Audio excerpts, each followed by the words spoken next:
pernah? Pernah aja. Pernah banget. Pernah ya? Sering sih. Pernah sih. Ya sih? Pernah. Males mandi. Tiduran aja. Di tahan doang gitu, main HP. Pulang ke rumah. Males mandi. Males keluar, di kamar aja sama istri. Males masak. Pokoknya di tempat tidur aja.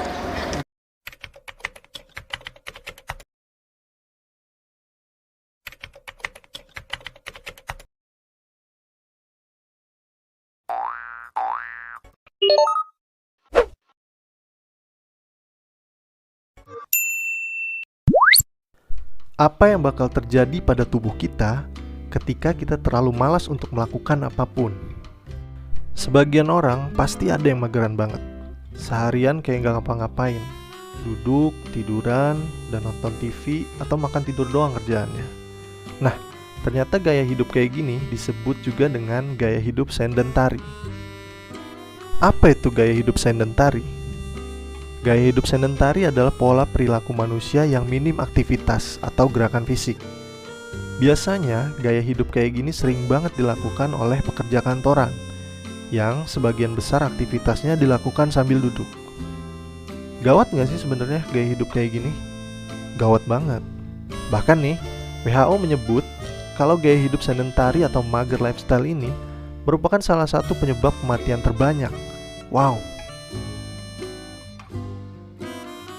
Ternyata ada banyak kerugian yang bisa lo dapet ketika lo super mager. Pertama, konsentrasi menurun. Singkatnya gini, ketika lo lebih sering duduk atau tiduran aja, paru-paru gak akan maksimal mengembang, sehingga suplai oksigen ke otak pun gak optimal. Nah, hal itu bisa bikin kita sering gagal fokus. 2. Meningkatkan resiko stroke dan jantung. Orang yang punya aktivitas bergerak lebih banyak bakal punya resiko stroke dan jantung yang lebih kecil. Ini karena sebagian besar organ tubuh digunakan secara optimal. 3. Memicu osteoporosis. Ini sih udah jelas ya. Aktivitas yang monoton kayak duduk dan tiduran doang bisa mengurangi massa otot dan kepadatan tulang. Tulang lo udah dibiasain gak gerak, jadi sekali gerak, beban yang dilakukan akan lebih berat. 4. Resiko diabetes makin tinggi. Mager berat kayak gak ngapa-ngapain dalam jangka waktu yang panjang bisa mengganggu resistensi insulin lo. Lo punya kadar gula akan beresiko meningkat lebih cepat karena lo gak ngapa-ngapain. Nah, itu kan resiko dari perilaku mager. Terus secara sosial, stigma tentang mager yang berkembang di masyarakat itu seperti apa ya?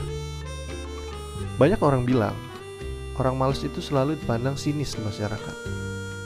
Gak punya masa depan, gak akan sukses, berpengaruh buruk lah di lingkungan. Bahkan kita gak boleh berkawan sama orang yang malas. Katanya ntar lo ketularan malas. Ya sebenarnya gak salah-salah amat sih, tapi gak benar-benar banget juga. Kalau ngelihat dari dampak yang ditimbulkan, kita emang sebaiknya membuang jauh-jauh rasa malas itu dan berubah jadi orang yang rajin alias anti mager. Tapi anggapan bahwa orang mager itu gak punya masa depan kayaknya terlalu berlebihan ya. Banyak kok orang sukses yang menganut gaya hidup mager. Misalnya Sir Winston Churchill. Politisi sukses ini merupakan anak yang malas belajar, bahkan dalam bidang olahraga. Kegiatan favoritnya hanya duduk-duduk santuy di kursi goyang. Terus ada juga Bill Gates yang menciptakan Windows karena terlalu malas mengingat perintah-perintah dalam DOS untuk mengoperasikan komputer. Sebenarnya masih banyak lagi nama-nama orang sukses yang mageran kayak Newton, Picasso, Einstein, dan lain-lain.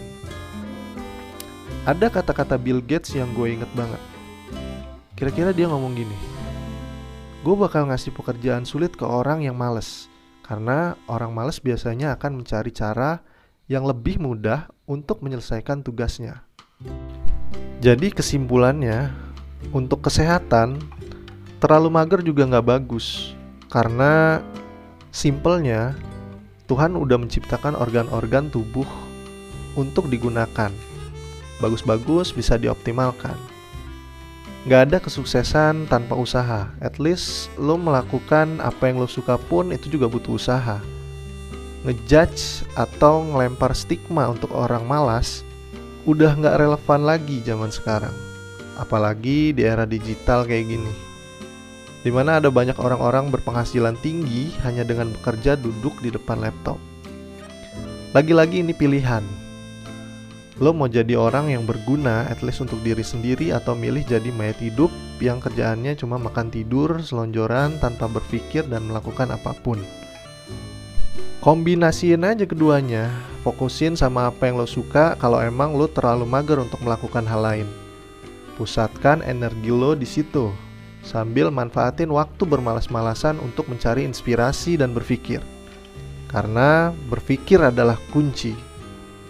Demikian episode tentang mager. Like and subscribe kalau lo suka sama video ini. Tinggalin di komentar kalau ada stigma-stigma di sekeliling lo yang menarik untuk dibahas. Ini Stigma Indonesia. Akhir kata, terima kasih.